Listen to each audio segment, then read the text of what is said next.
40 సంవత్సరాలుగా రాజకీయాల్లో ఉన్నాను. నేను ఎప్పుడు కూడా రాగద్వేషాలకు అతీతంగా రాజ్యాంగంలో ఏదైతే మనం ప్రమాణం చేస్తామో రాజ్యాంగాన్ని అనుసరించి అదే విధంగా పనిచేశాను. మళ్ళీ ఈరోజు మీ అందరికీ హామీ ఇస్తున్నాం. నాకు అలవాటు ప్రజల కోసం కష్టపడడం, అవిశ్రాంతంగా పనిచేయడం, పోరాటాలు మాత్రమే నాకు తెలుసు. ప్రజాహితం మాత్రం తెలుసు. తప్పకుండా దాన్ని నిలబెట్టుకుంటా. ఇన్ని దశాబ్దాలుగా కూడా ప్రతి అడుగు కూడా మీరు ఒకసారి చూస్తే ప్రతి ఆలోచన, తపన అన్నీ కూడా ప్రజల కోసమే చేశాం. ఈరోజు మనకిచ్చింది ప్రజల అధికారం కాదు, ఇది ఒక పవిత్రమైన అత్యున్నతమైన బాధ్యత మనకు అప్పచెప్పారు. ఈ విషయం అనుక్షణం ప్రతి ఒక్కరూ మనం గుర్తుపెట్టుకోవాల్సిన అవసరం ఉంది. నేను 14 సంవత్సరాలు దగ్గర ముఖ్యమంత్రిగా ఉన్నాను. 15 సంవత్సరాలు ప్రతిపక్ష నాయకుడిగా పనిచేశాను. ఎన్నో సవాళ్లు చూశాను, ఎన్నో సంక్షోభాలు చూశాను. ప్రతి ఒక్క సంక్షోభాన్ని ఒక అవకాశంగా మలుచుకుని ముందుకు పోయాం. ఈరోజు కూడా మీకు అందరికీ ఈరోజు రాష్ట్రంలో మనం చూస్తే చాలా సమస్యలున్నాయి.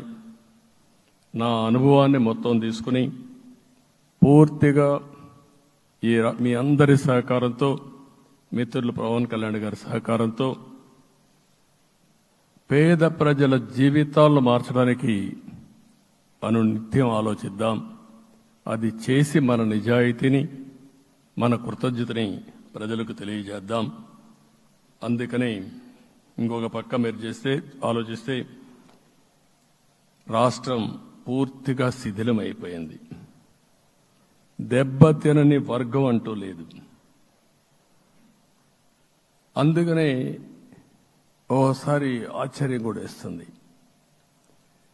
ఈ రాష్ట్రం నుంచి కూలి పనుల కోసం వేరే రాష్ట్రాలకు వెళ్లిన వ్యక్తులు సొంత డబ్బులు పెట్టుకుని వాళ్ళ యొక్క ఫుడ్ కూడా పాకెట్స్ తయారు చేసుకుని వచ్చి ఓటేసి మళ్లీ వెళ్లారు. ఇది ఊహించని పరిణామం. ఇక్కడుండేవాడు ఓటేయడం ఒక ఎత్తైతే, పేదవాడు చిన్న చిన్న పనులు చేసుకునేవాడు కూడా వచ్చి ఓటేశారు. ఎక్కడో అమెరికా, ఆస్ట్రేలియా, ఆఫ్రికా, విదేశాల్లో ఉండే ఎన్ఆర్ఐస్ అయితే లక్షల రూపాయలు ఖర్చు పెట్టుకొని వచ్చి పనిచేశారు. లక్షల రూపాయలు ఖర్చు పెట్టుకొని వచ్చి మనకు ఓటేశారు. నా జీవితంలో ఎన్నోసార్లు ఎన్నికలు చూశాను, కానీ ఈసారి ఒక బాధ్యతతో ఓటర్స్ ప్రవర్తించిన తీరు శాశ్వతంగా తెలుగు జాతి చరిత్రలో మిగిలిపోతుంది.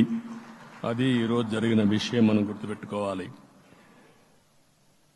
మనందరం ఒకటే గుర్తుపెట్టుకోవాల్సిన అవసరం ఉంది. ఏ అహంకారంతో విర్రవీగిపోయారో ఆ అహంకారం కూలిపోయింది.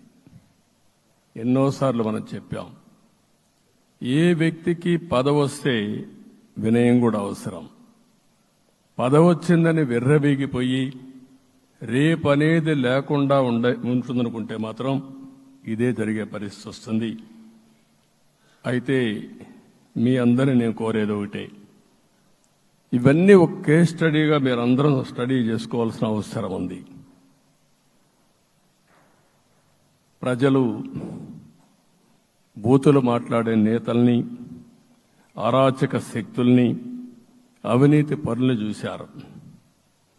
పాలకులంటే ఎలా ఉండాలో చూశారు. ఈ 5 సంవత్సరాల్లో పాలకుడు ఎలాంటి వాడు వచ్చి అర్హత లేని వ్యక్తి ఏ విధంగా ఉన్నాడో చూశారంటే, ఈరోజు ఇచ్చిన తీర్పు ఈ 5 ఏళ్లు పరిపాలించినటువంటి వ్యక్తి యొక్క ప్రవర్తన చూసిన తర్వాత ఇలాంటి వ్యక్తి పాలనకు పనికిరాడనే ఉద్దేశంతో ఓట్లు చేసే పరిస్థితికి వచ్చారు. ఇది నా ఉద్దేశ ప్రకారం ఒక కేస్ స్టడీ అవుతుంది. మనందరం కానీ జాగ్రత్తగా ఆలోచిస్తే. కానీ మనం కూడా అదే విధంగా కక్ష తీర్చుకోవాలి అని కానీ మనం ముందుకు పోతే మనకు కూడా సమస్య వస్తుంది. అదే సమయంలో ఒకటే చెప్తున్నా, తప్పు చేసిన వాడిని క్షమించి పూర్తిగా వదిలిపెడితే కూడా మళ్ళా అలవాటుగా మారుతుంది. తప్పు చేసిన వాళ్లకు శిక్ష పడవలసిన అవసరం ఉంది, చట్టపరంగా శిక్షించాల్సిన అవసరం ఉంది. అదే సమయంలో విధ్వంస రాజకీయాలు, కక్షా రాజకీయాలు కాకుండా ఇవన్నిటిని ప్రక్షాళన చేయాల్సిన అవసరం ఉందని చెప్పి కూడా నేను మీకు తెలియజేస్తున్నా.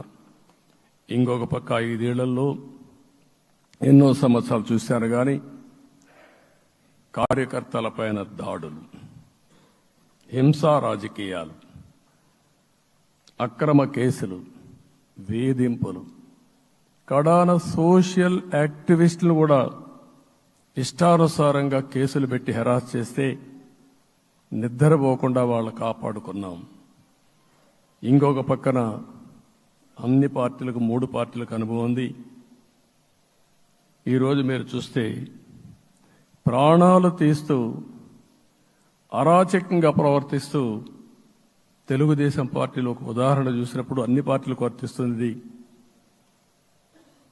ఏదైతే మన పార్టీకి వ్యతిరేకంగా నేను ఆ పేర్లు చెప్పకూడదు కాబట్టి చెప్పలేదు కానీ స్లోగన్ ఏమంటే కడాన మెడ మీద కత్తున్న జై తెలుగుదేశం అంటూ ప్రాణాలు వదిలిపెట్టే పరిస్థితికి వచ్చారు. ఇది ఊహించని పరిణామాలు ఇవన్నీ. ఇప్పుడు కూడా కళ్ల ముందర తిరిగే పరిస్థితి వస్తుంది. అందుకే